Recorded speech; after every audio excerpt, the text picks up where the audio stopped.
Oh, okay. Let the lesson begin.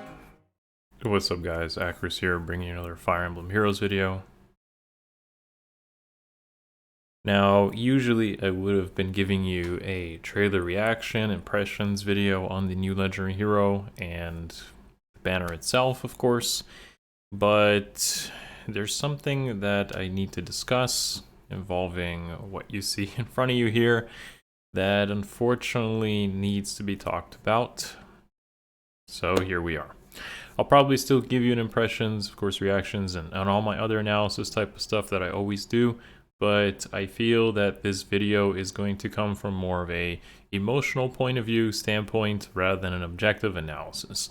There's still a lot of that going to be in this video, I'm sure, because it's just who I am, but I'm going to definitely share my feelings and thoughts about this. And yeah, so that's why this video has to happen, because I just need to share it. So if you don't feel like you want to hear my thoughts and you honestly can't, I don't know, empathize with what I'm saying, that's fine. Maybe this video isn't for you. This video is strictly just going to be how I feel about this coming up, my experience, and I'm going to be sharing that. And yeah. All right. So first thing I want to say is like, this is already pretty hard. It's already pretty hard. First of all, what I want to say is this channel has always been oriented towards F2P players from an F2P perspective because I'm an F2P player. This means that I've never obviously bought the FEH Pass, and even videos like my Resplendent unit analysis are not really with the intention of providing a Resplendent analysis on some characters. It's more or less like, oh, you know, I don't know, Raven got a Resplendent, so I'll just do a Raven analysis. It's like a good time because people, you know, get him. Some people get him for free, and others just kind of acknowledge he exists. So my Resplendent unit analysis has never even been about FEH Pass. That's one way to look at it. So, of course, I've been playing F2P pretty much over 4 years now, and I never really was bothered by FEH Pass. In fact, honestly, guys, if you do spend money in this game, the best value you're going to get is going to be the FEH Pass. Strictly because of all the features and loyalties and all that it locks behind that gate. But strictly speaking, it's much better to spend money on the FEH Pass than it would be on other things such as packs, or even the special deals can't really compare to the amount of stuff you get from FEH Pass. I've always kind of acknowledged this from the start, that if you wanted to spend in FEH, you should buy the FEH Pass. And I still stand behind that, and I acknowledge a lot of you probably are FEH Pass subscribers, and that's okay. It's totally okay for you to spend, you know, the way you want to, and it's also okay to also be F2P and maybe you just can't or don't want to for whatever reason, whether it's a moral reason, an ethical reason, a financial reason. It doesn't matter. Everyone chooses to make their own decisions here, and I totally respect that. What never really bothered me about the difference between a FEH Pass user and an F2P user is that stuff was just mostly just quality of life or time kind of scenarios, like restarting your last turn or auto repeats and whatnot. While that stuff should have been technically like available to everyone, it isn't really a big deal. To me, it never was. I get why it would be for some people. And the extra resources and whatnot, while definitely creates a little bit of a gap between the F2P and FEH Pass players, at the end of the day, if you just played to the maximum potential on F2P, you'd still get a lot of resources just from, you know, playing at a high level. So again, that stuff never really bothered me. If anything, it kind of would close the gap between a FEH Pass casual player versus like an F2P tryhard. So again, that stuff never bothered me. Resplendents and their skins and stats also didn't really affect me too much. There definitely are some cases where like Resplendent Reinhardt would make a difference, or back in the early days of Elwood, also like his Resplendent would matter.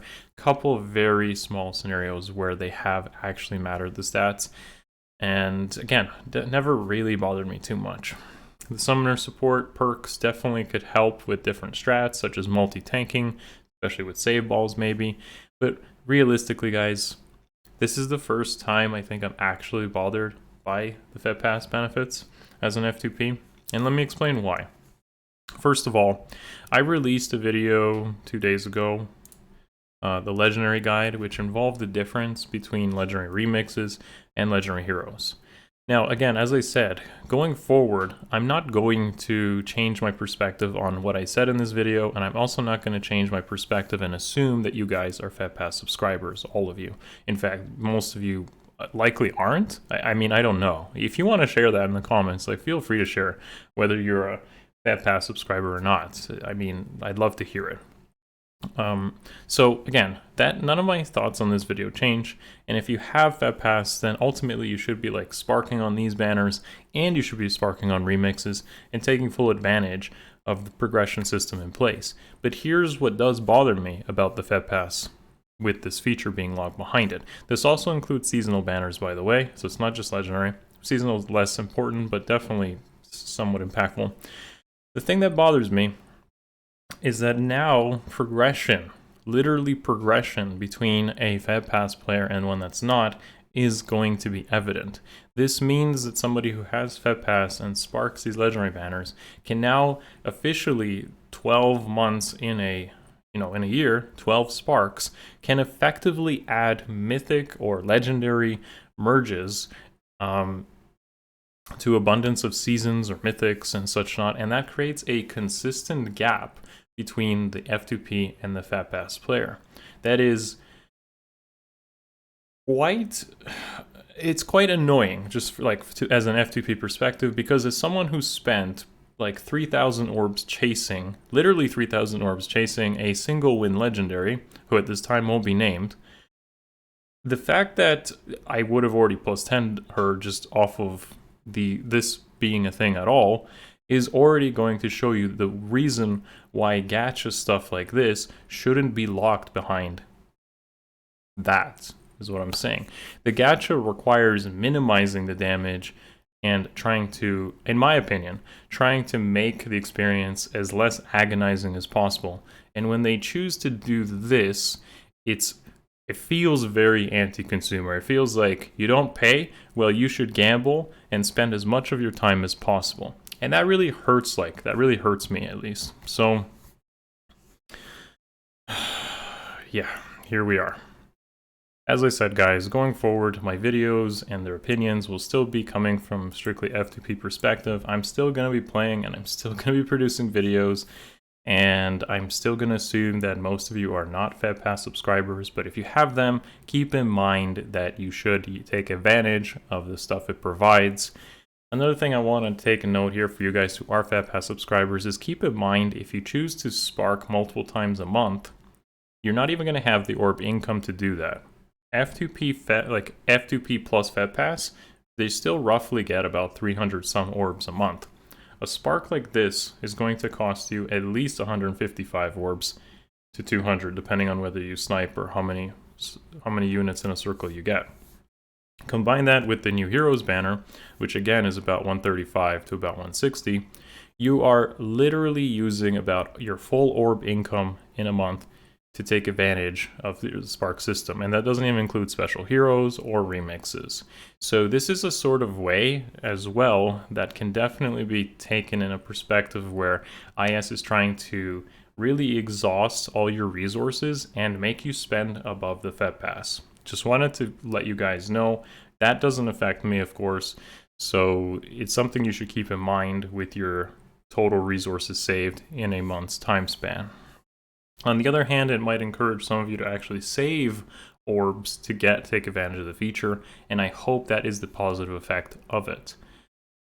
But yeah, guys, so as I said, I'm going to be doing my usual stuff in the coming days. I'm also going to be streaming on Twitch on Christmas Eve and Christmas Day, but there won't really be too much YouTube or Twitch content after Christmas Day, as I do have some more personal plans ahead of me.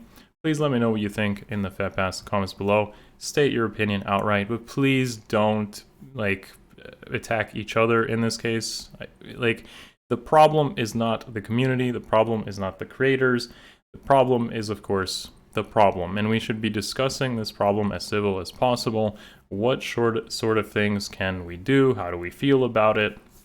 and try to understand each other and empathize, be compassionate for each other, as opposed to like fighting the FEH Pass people versus the F2P people. Okay, like don't do that.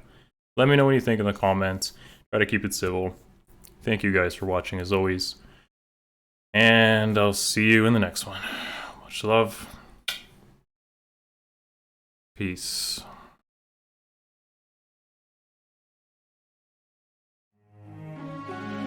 It's over.